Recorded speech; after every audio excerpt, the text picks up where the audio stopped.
A day in the life of a hotel staff at teacher dito sa isla ng Japan. Tara, samahan niyo ako. Ngayong araw nga pala ay may trabaho ako sa school. Kaya naman isasama ko kayo sa isa sa mga school na pinagtatrabahuan ko. At habang nagagayak tayo papuntang trabaho, ay ikikwento ko naman sa inyo kung paano ko naging public school teacher dito sa Japan. Pero bago ang lahat, gusto ko rin muna sanang i-share sa inyo yung iilan sa mga experience ko bago ako naging teacher dito sa Japan. Pagka-graduate ko nga ng college sa Pinas, online casino dealer na ang naging trabaho ko.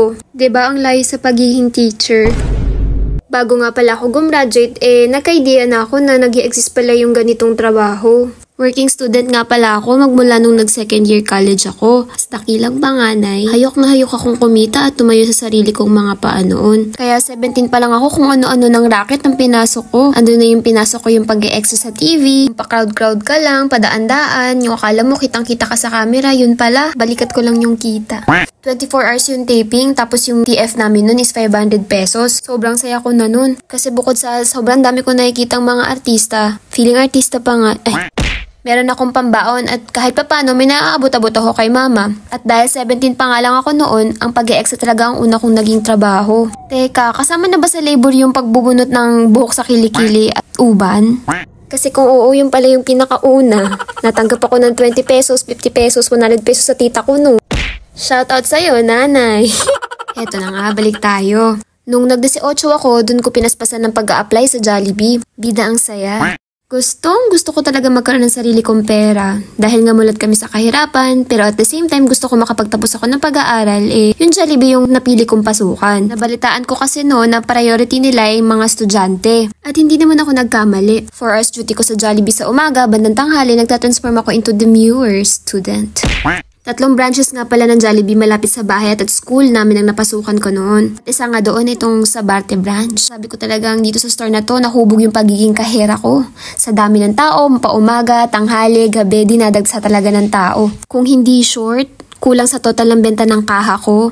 Or over naman, sobra sa total ng benta ng kaha ko. Parehas yan, walang ligtas, kaltas sa sahod.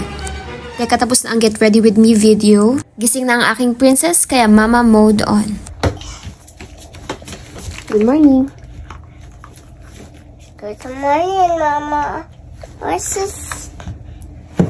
Okay. Chucha! So ayun na nga, balik tayo. To cut the long story short, sobrang struggle talaga yung mga ganap ko nung working student days ko. Kaya nung nalaman kong may online casino world pala, hindi na ako nagtubiling pasukan ito. Puhunan ay ganda lang. Pero isa talaga sa pinaka nagpaengganyo sa akin na makapagtrabaho sa online casino is yung sahod. Nung nalaman ko, yung sahod doble, triple, or more pa sa sasahurin ko sa corporate world. Talaga namang pinush ko na sa banga. At ayun na nga, hindi ko na siya tinigilan magmula nung nakagraduate ako hanggang sa nakapag-asawa na ako. More than 4 years din akong nawiling mag-work sa online casino. No regrets kasi talaga namang sobrang laking tulong ng trabahong to, nakapag-ipon ako. Pinangako ko sa sarili ko na bago ako mag-asawa, bumukod at magkaroon ng sariling pamilya, mabigyan ko ng kahit papanong komportableng buhay sila mama. Fast forward, nagkaasawa ng Hapon, dinala sa Japan, bitbit ang pangarap na sana magkatrabaho din. Since sanay nga tayo na may trabaho sa Pinas pa lang ako iniisip ko na kung ano bang gusto kong naging trabaho dito sa Japan. I was one of the many inspired by Miss Shekmats. I'm sure lalo na yung mga nandito na sa Japan, kilala niyo siya. Kasagsagan nga ng pandemic nung nagpa-process kami ng pagpunta ko dito. At dahil nga stay put lang tayo sa bahay, ang dami kong time nun manood ng mga YouTube videos. At ang kanyang channel lang naman ang marathon ko nun. I was praying noon na, Lord, sana ibigin mo din na maging guro ko sa Japan. Kung pwede lang naman po. Since medyo qualified naman po ako based dun sa mga information na shinare ni Miss Shekmats. Hindi ako 100% confident since hindi education ng course ko nung college. By the way, business ad nga po pala yung course ko. Fast forward, andito na at nakarating na tayo ng Japan. At papasok na din talaga ako nito sa trabaho. Promise. Totoo na to.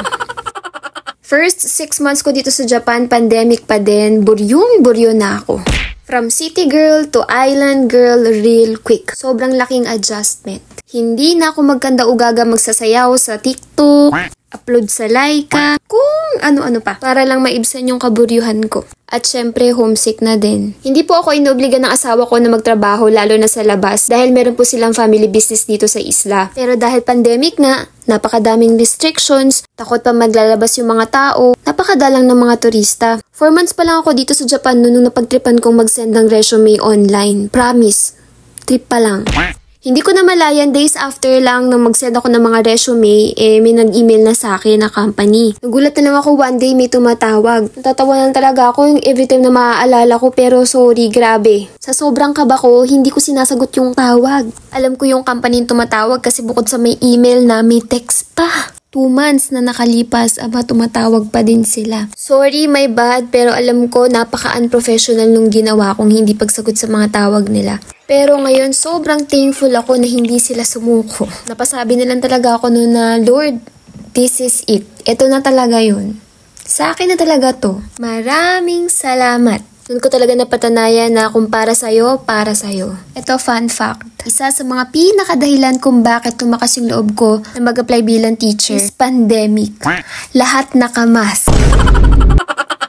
As a person na medyo shy in person, ay good deal talaga yun. Expected ko lahat ng tao nakamask. Dumating yung araw ng interview with demo lesson, survive. Nakamask man.